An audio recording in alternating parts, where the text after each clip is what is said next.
Timothy is friends with anybody that wants to be his friend. Boy, girl, gay, straight, short, tall, he doesn't discriminate. But when Timmy needs somebody to be there for him, there's nobody there. You see, all he has is shallow relationships and no real friends. He wants to be more like Tyrone. Tyrone doesn't look for friends, they look for him. But Tyrone wasn't always like this. You see, he used to have bad friends, and it wasn't until he got rid of every single person in his life that he really was able to find who he was. So he spent time alone to develop his character, and even though it was hard at first and it hurt a lot, in the end it was worth it, because after that lonely period, he was able to attract the people into his life that were able to help him the most.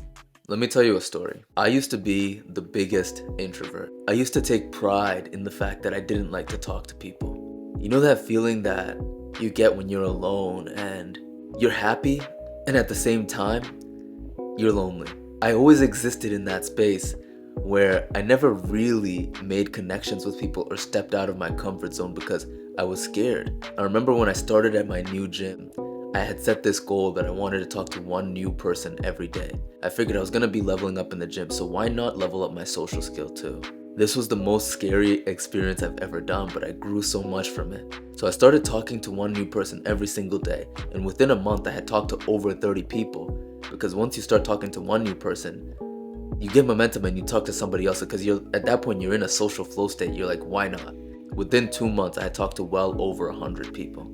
Now I started going to the gym and I didn't have any shortage of people that wanted to talk to me. But the only problem was my workouts were starting to be way too long. I couldn't leave the gym before 3 hours had passed, because I would get into a conversation with one person as I was walking in, and then another person while I was in the middle of a workout, and then another person at the end, and another person in the sauna.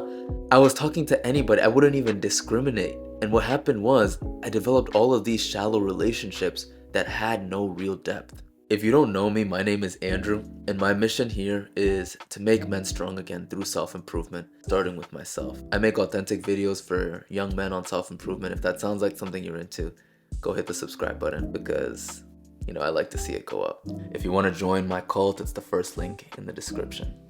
Back to the video. But anyways, I didn't discriminate, and that was my problem. I wasn't selective with who I wanted to spend my time with, and I wasn't intentional about how I wanted my life to turn out. I got a bunch of friends, but none of them were really the kind of friends that I was going for. I wanted masculine young men, people that really wanted to take life by the horns and go after it. People that really wanted to level up in life, in the gym, in their relationships.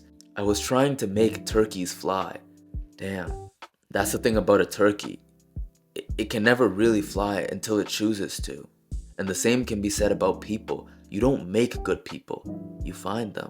But if you're here and you have friends that aren't serving you, and yet you still find ways to make more friends, and all you want to do is just add more friends to your list. But if you called them at 3 a.m., would they pick up the phone and be like, bro, what's up? Do you need help? I got you. I'm there for you. A wise man once said that a friend to everybody is a friend to no one. Because when you spread yourself so thin, how can you have depth with anybody? And this is what I realized about people that I used to associate with in the past, is they're good people, but they're not the people that I wanted to go deep with. Because when I make a friendship with somebody, my intention is that we're going to go deep and we're going to explore this thing we call life together. We're going to grow as people. I'm going to leave you better than I found you, and you're going to do the same with me. That's the kind of expectation I set for people. And now I might not be the best person in the world. I've said it before, I'm a bad person, but I'm going to leave you better than I found you. 100%. And if I don't, it's not on me, because I know what my intention is. I've had bad friends in the past, and you probably can recognize people like this that are friendly to every single person. That's a red flag. If you want to have a good friend, they're selective. Imagine this, right? Imagine a girl that dates any single guy that likes her. Would you consider that to be a good quality woman? No, because she chooses anybody. There are no standards for her values, for her friendship. If you like them, she likes you back. That's not a good friend. You don't want that. What you want is a real person, somebody that's actually going to help you develop and to grow in life. And here's another thing. A wise man once said, if you're friends, are talking to you, to your face, about somebody else, and they're saying bad things about somebody else while that person's not around? What do you think they're doing about you when you're not there? You think they're just saying good things about you? You think they're speaking praises about you when you've heard them talk shit about somebody else to your face? What do you think they're doing when you're not there?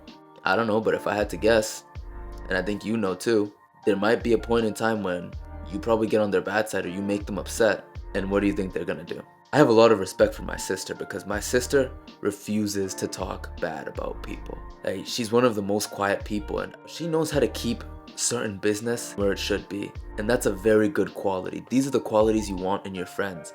They don't talk about other people to you. You don't hear them come up to you and air out somebody else's dirty laundry to your face because they're doing the same thing about you to somebody else. So find people that have the qualities like my sister has. She doesn't talk trash about people. I don't hear her say bad things about other people, and that's a good quality. That's something you want in your friends.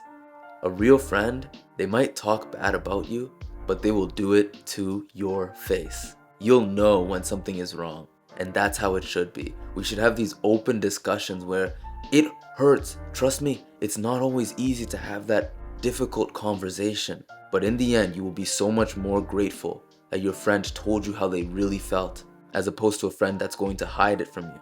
And I'm speaking from experience. It hurts. It hurts when you go to your friend and you ask them, hey bro, is something wrong? They say, no, nothing's wrong. Meanwhile, your friend's acting weird. They're not acting how they normally would act. So clearly something is wrong, and you shouldn't take things personally. That's true. But if there is a dynamic between you two that you expect, and now that dynamic is different, then yeah, that is a little bit personal, right? So learn to be observant and learn to be able to decipher when something is actually wrong and when it's personal, and go up to that person and tell them, hey, did I do something wrong? Be the bigger person. Be the person that wants to fix things instead of the person that wants to hold it in. And it's not easy being that person. And the other person, they might get mad at you. They might be upset with you that you want to bring up something that's uncomfortable. But this is how we resolve things.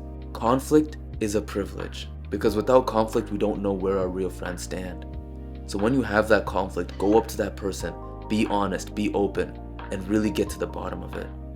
Don't let something small like this ruin a friendship. But if it does ruin it, know that there's no loss there. It wasn't meant to be in your life forever, and nothing that serves your highest good will be removed from your life. Just know that. Really take a look at your friends and see who's there for you, because your friends are going to determine where you get in life. We got this. Peace.